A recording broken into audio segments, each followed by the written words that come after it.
অস্থির ছবি দেখা, এটা ধোঁকা, এটা ধোঁকা। ওই নারী প্রকৃত অর্থে নারী না। তুমি মোবাইলে যাকে দেখছো সে তোমার ওই নারী না, ওইটা তোমার নারীর ছায়া। ও তো চলে গেছে অন্যখানে, ও এখানে নাই। তুমি শুধু ছায়া দেখে দেখে নিজের হাত নিজের লজ্জাস্থানে নাপাক ব্যবহার করে নিজের চরিত্র শেষ করলা, আখলাক শেষ করলা, শরীরের যৌবনের শক্তিটা নষ্ট করলা, আখিরাতটাও বরবাদ করলা। ও ছায়া, ছায়া, ও ধোঁকা, ও ধোঁকা, ধোঁকা। 3 বছর পরেও যদি কোনো নর্তকী দেখে দেখে যারা চরিত্র নষ্ট করছো, তুমি কোনোদিন তার কাছে যাইয়া বইলো, তোমারে রাত ভর দেখতে দেখতে আজকে আমার শরীরটা শুকাইয়া শেষ, তুমি আমারে একটু ভালোবাসা দাও। তখন ওই নর্তকী বলবে, দয়া করে প্লিজ একটু ঘুরে দাঁড়া, একটু ঘুরে দাঁড়া। যখন তুমি ঘুরে দাঁড়াবা তো ফাঁসাতে একটা লাথি দিব তোমার। বলবে, অপদার্থ, আমি তোর জন্য সাজি নাই, আমি টাকার জন্য সাজছি। তুই কেন নষ্ট করিস? এই গুনাহ তোমারে শেষ করে দিবে। এই নারী, ছবি, এই গান, বাদ্য, এই অস্থিরতা, এই জিনা, ব্যভিচার, মদ, জুয়া, এই অসৎ বন্ধুদের আড্ডা, হারাম মেয়ের সম্পর্ক তোমারে শেষ করে দিবে।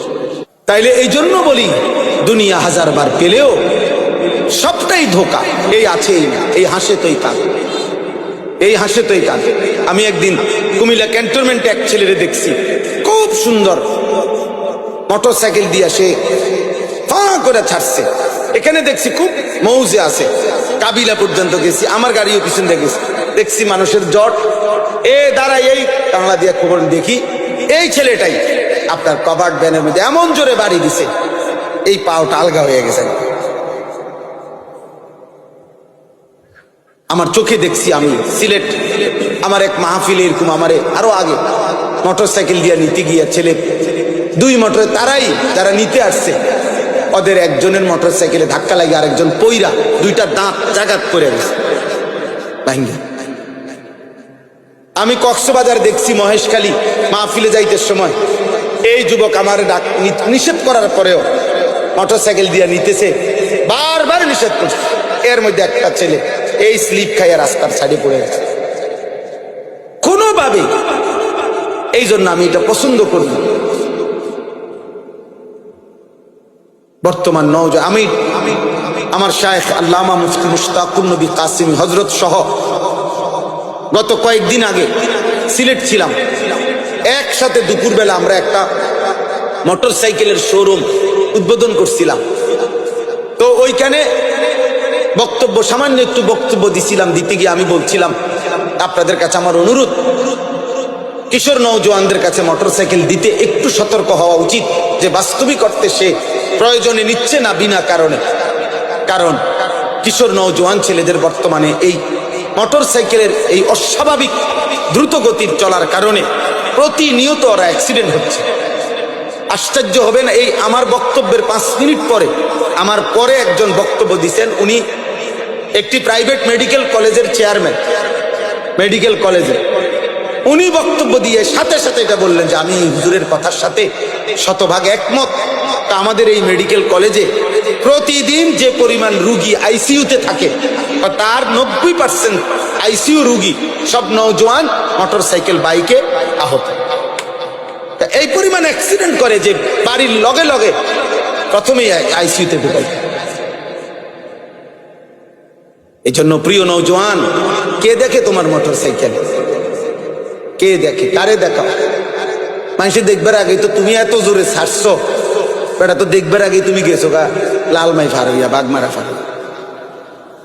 তুমি যদি জাগাত এটারে ভালো করে দেখাইতা, বলে আপনার মনোযোগ দিয়ে দেখেন আমি এটা কি মারাত্মক চালাইতারি, তাইলে না লোকটা বুঝতে হইলে। এটা অসভ্যতা, এটা অসভ্যতা। নিজেকে নিজে ধ্বংসের দিকে ঠেলে দেওয়া, এটা মূর্খতা ছাড়া আর কিচ্ছু না। বোকামি বাবা, বোকামি। আমি বললাম বন্ধু, এটা বোকামি। নিজেকে ধ্বংস করা, নিজের আখলাক ধ্বংস করো না, নিজের জীবন ধ্বংস করো। এই মোবাইলের নারী দেখা, অস্থির ছবি দেখা, এটা ধোঁকা, এটা ধোঁকা। ওই নারী প্রকৃত অর্থে নারী না। তুমি মোবাইলে যাকে দেখছো সে তোমার ওই নারী না, ওইটা তোমার নারীর ছায়া। ও তো চলে গেছে অন্যখানে, ও এখানে নাই। তুমি শুধু ছায়া দেখে দেখে নিজের হাত নিজের লজ্জাস্থানে নাপাক ব্যবহার করে নিজের চরিত্র শেষ করলা, আখলাক শেষ করলা, শরীরের যৌবনের শক্তিটা নষ্ট করলা, আখিরাতটাও বরবাদ করলা। ও ছায়া, ছায়া, ও ধোঁকা, ও ধোঁকা, ধোঁকা। 3 বছর পরেও যদি কোনো নর্তকী দেখে দেখে যারা চরিত্র নষ্ট করছো, তুমি কোনোদিন তার কাছে যাইয়া বইলো, তোমারে রাতভর দেখতে দেখতে আজকে আমার শরীরটা শুকাইয়া শেষ, তুমি আমারে একটু ভালোবাসা দাও। তখন ওই নর্তকী বলবে, দয়া করে প্লিজ একটু ঘুরে দাঁড়া, একটু ঘুরে দাঁড়া। যখন তুমি ঘুরে দাঁড়াবা তো ফাঁসাতে একটা লাথি দিব তোমার। বলবে, অপদার্থ, আমি তোর জন্য সাজি নাই, আমি টাকার জন্য সাজছি। তুই কেন নষ্ট হলি? তুই কেন নষ্ট হইলি? আমি তো তোর জন্য সাজি নাই, আমি টাকার জন্য সাজছি। অথচ 3 দিন আমার মাদ্রাসায় এক ছেলে গত আগস্ট মাসের 5, 6, আমি উদাহরণ দিচ্ছি, 5, 6, 7 গত আগস্ট মাসে আমার মাদ্রাসায় 3 দিনের কিশোর যুবকদের জন্য, স্কুল কলেজ ইউনিভার্সিটির ছাত্রদের জন্য আমরা 3 দিন প্রশিক্ষণ করছিলাম। ওযু, নামাজ, সূরা, কেরাত, দোয়া, কালাম, পাক নাফাক, ঈমান, আকীদার উপরে 3 দিন তাদেরকে শেখানো হয়েছিল। উস্তাদরা, আমরা নিজেরা থাইকা, আমার শায়েখ হযরত নিজে গেছেন। তো ওই 3 দিনের কোর্সে 3 দিন মাত্র ওযু নামাজ শিখছে একটা ছেলে আমাদের এখানে। ওই ছেলে গত কয়েকদিন আগে বাড়িতে স্বাভাবিকভাবে ফেনীতে ইন্তেকাল করছে। গতকালকে আমি নিজে গিয়া ফেনী মাহফিলের আগে তার কবর জিয়ারত করে তারপরে মাহফিলে গেছি। ও মার কাছে বলছে, আয়শা তার মার কাছে, মায়ে খবর পাঠাইছে আরেক ছেলের দিয়া যে হুজুর রে বইলেন আমার এই ছেলে মৃত্যুর আগে অসুস্থ ছিল, মৃত্যুর আগে 1 সপ্তাহ প্রায় দিন তারে মারে এটা বলছে, মা হাসলেও মরে যাবেন, কাঁদলেও মরে যাবেন, সুখে থাকলেও মরে যাবেন, দুঃখে থাকলেও মরে যাবেন। তো মায়ে বলছে, ফুতে এই কথা তুই কাঁদতে শুনছ? এ তো আমার নাম বলছে, কয় হুজুরে কইছে। এরপরে সপ্তাহখানিকের মাথায় মরে গেছে। এজন্য দুস্থ মরে যাইবা, এক অনিবার্য বাস্তবতা, মৃত্যু থামাই দিবে। এই হাসি, এই আনন্দ, এই উল্লাস, এই মাতলামি, এই নেশা, এই নারী, এই ছবি, এই অহংকার, এই বড়াই, এই যৌবনের উদ্দামতা সব থামাই দিবে, সব সব থামাই দিবে। হযরত ওমর ইবনে আব্দুল আজিজ বিশ্ববিখ্যাত তাবেঈ ছিলেন, ইসলামের 5ম খলিফা ছিলেন। তিনি মাঝে মাঝে কবরস্থানে, নিজ পারিবারিক কবরস্থানে দাঁড়িয়ে, আমরা কিতাবে পড়ছি, কবরস্থানে দাঁড়াইয়া উনি কবরকে ডাক দিতেন আর বলতেন, হে কবর, মাজা ফাআলতা বিল আহিব্বা, হে কবর, আমার আত্মীয় স্বজনের সাথে, আমার প্রিয়জনদের সাথে তুমি কি করেছ? আমার চাচারে তোমারে কবর দিছিলাম, আমার চাচার এখন কি খবর বলো? আমার জ্যাঠা তোমার কবরে আছে, আমার বাবা, আমার চাচাতো ভাই, আমার স্বজনরা এই কবরে আছে, এই কবর তুমি বলো আমার আপনজনদের সাথে তুমি কি করেছ? হযরত ওমর ইবনে আব্দুল আজিজ কাঁদতেন আর চোখের পানি ফেলতে ফেলতে তার সাথীদেরকে, যারা তার সাথে থাকতো, ওনাদেরকে বলতেন, জানো কবর আমারে কি বলে? তো বলতো, কবর আমাকে বলে, ওমর ইবনে আব্দুল আজিজ, তোর আপনজনের প্রত্যেকের চোখ, নাক, কান, হাত, পাও, শরীরের প্রতিটা অঙ্গ খুলে খুলে আমি মাটির সাথে মিশাই আছি। 3 বছর আগে রেখে যাওয়া তোর চাচারে কবর থেকে খুলে দেখ, নাই, আমি সমান করে ফেলছি। আমি তোর আপনজনদেরকে মাটির সাথে মিশাই নিছি। আমার মাটি আমি আমার সাথে মিশাই নিছি। মাটি থেকে তৈরি না আমরা, কথা বলে না কেন? তো মাটি যেন বলে, আমার মাটি আমার সাথে আমি কি করে নিছি? মিশাই নিছি। এই জন্য দোস্ত, এক অনিবার্য সত্য, চূড়ান্ত বাস্তবতা, এক চিরন্তন সত্য, তুমি মরে যাবে, আমিও মরে যাব, বাবারাও মরে যাবেন, মায়েরাও মরে যাবে, পর্দার আড়ালের বোন আপনিও মরে যাবেন।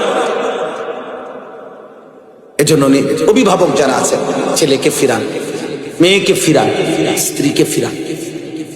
একজন বাবা মায়ের প্রধান পরিচয় যদি সে মুসলিম হয়, মুসলিম অভিভাবকের প্রথম পরিচয় তিনি তার অধীনস্থদেরকে ঈমান আমলের উপরে, আখিরাতের উপরে রাখার সর্বোচ্চ চেষ্টা করবেন।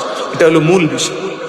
আপনি বলেন যে আপনি হুজুর আমি বলছি অনেকবার নামাজ পড়ে না, তাহলে আপনি যে আজকে এতবার বলার পরে যে ছেলে আল্লাহকে সেজদা দেয় না, আপনি তার জন্য সুদে টাকা নিয়ে বিদেশ পাঠান কেন? আপনি এমন নাফরমানের জন্য কিস্তি নিলেন কেন? আপনি এই নাফরমানের জন্য হারাম রোজগার করলেন কেন? তাইলে আপনি তো তারও বরবাদ করলেন, নিজেও বরবাদ হইলেন।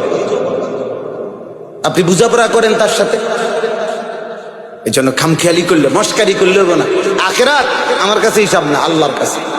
আখেরাত ওই মৌলানা সাহেবের কাছে হিসাব না, আখেরাত ইমাম সাহেবের কাছে। হুজুর কম তো বুঝি তো আমরা লেগেই তো কন করলে তো বালাই, আসলে তো মানলে বালা আছে, আলাপ করে হবে না জিমা কাকা, এসব জিমানি হাসরের ময়দানে যখন টাঙ্গাইয়া ফিটবো, আপনি জিমানি যাইব না, আপনার এসব কুয়ানি কিচ্ছু থাকবে না। আপনি কুয়ান কেন?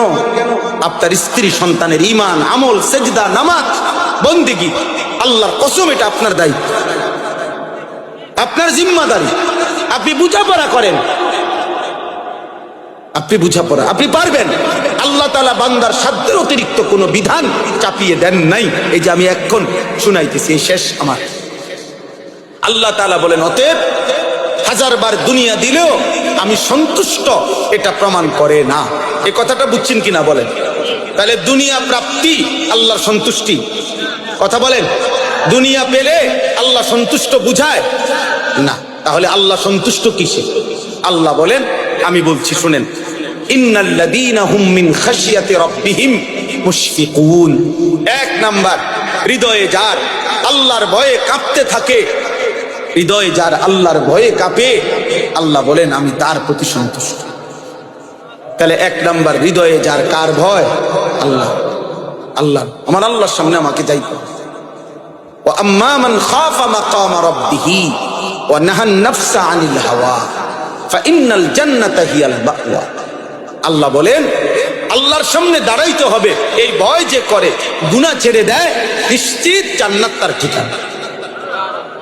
আল্লাহ কোরআনে বলেন, ওয়ালিমান খাফা মাকাম রাব্বিহি জান্নাতান, যে আমি আল্লাহকে ভয় করে, আমার ভয় যার কলিজায় থাকে, আমি আল্লাহ ওয়াদা দিলাম তারে আমি 2টা জান্নাত দেব।